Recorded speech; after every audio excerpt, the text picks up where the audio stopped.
સમાચારમાં વાત કરીએ તો ગાંધીનગરથી સમાચાર પ્રાપ્ત થઈ રહ્યા છે। કહી શકાય કે ગાંધીનગર ખાતે કેબિનેટની મંત્રીની ઓફિસમાંથી મોબાઈલ ચોરીની ઘટના ગાંધીનગરમાં મંત્રીની ઓફિસમાંથી મોબાઈલ ચોરીની ઘટના સામે આવી છે।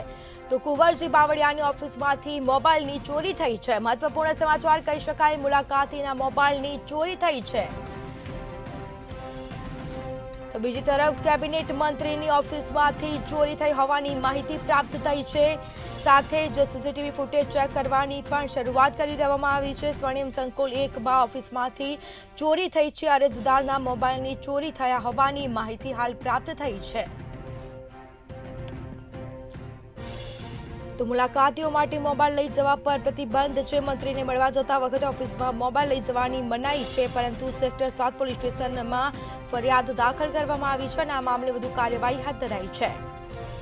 તો કેબિનેટ મંત્રીની ઓફિસમાંથી ચોરી થઈ છે। મંત્રીની ઓફિસમાંથી મોબાઈલ ચોરાયો છે। કુંવરજી બાવળિયાની ઓફિસમાંથી મોબાઈલની ચોરી થઈ હોવાની માહિતી પ્રાપ્ત થઈ છે। મુલાકાતીઓના મોબાઈલની ચોરી થઈ છે। કેબિનેટ મંત્રીની ઓફિસમાંથી ચોરી થઈ છે। સમગ્ર સીસીટીવી ફૂટેજ ચેક કરવાની હાલ શરૂઆત કરી દેવામાં આવી છે। વધુ વિગતો સાથે સંવાદદાતા ઉજ્જવલ વ્યાસ ફોનલાઈન પર જોડાઈ ગયા છે। જી, ગાંધીનગરમાં મંત્રીની ઓફિસમાંથી મોબાઈલ ચોરાયો છે, શું માહિતી?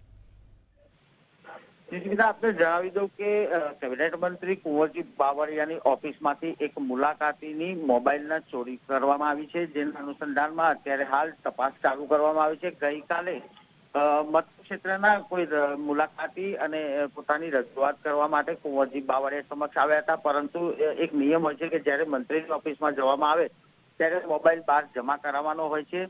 મુલાકાતી જેવા મંત્રીશ્રીને રજૂઆત કરીને પરત ફર્યા ત્યારે તેમના મોબાઈલની ચોરી થઈ હોવાની જાણ થઈ હતી। આ બાબતે ગાંધીનગર સેક્ટર 7 પોલીસ સ્ટેશનમાં ગુનો દાખલ કરવામાં આવ્યો છે। એટલું જ નહીં, મંત્રી ચેમ્બરની અંદર અને બહારના વિભાગોમાં જે સીસીટીવી ફૂટેજ કેમેરા લગાવે છે, તો તેના સીસીટીવી ફૂટેજના આધારે ચોરી થઈ હોવાના ચોરી કોને કરી છે, કેવી રીતે કરી છે તેનો તાગ મેળવવાનો પ્રયાસ કરવામાં આવી રહ્યો છે।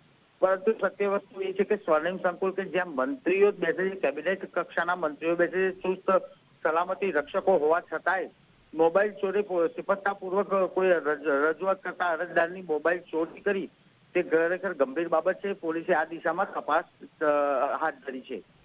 જી, તમામ જાણકારી આપવા બદલ આપનો આભાર। તો સીસીટીવી ફૂટેજ ચેક કરવાની શરૂઆત કરી દેવામાં આવી છે। સાથે સ્વર્ણિમ સંકુલ 1 ઓફિસમાં ચોરીની ઘટના, મોબાઈલ ચોરીની ઘટના થતાં જ પોલીસ સ્ટેશનમાં ફરિયાદ દાખલ કરાઈ છે। અરજદારમાં મોબાઈલની ચોરી થઈ છે।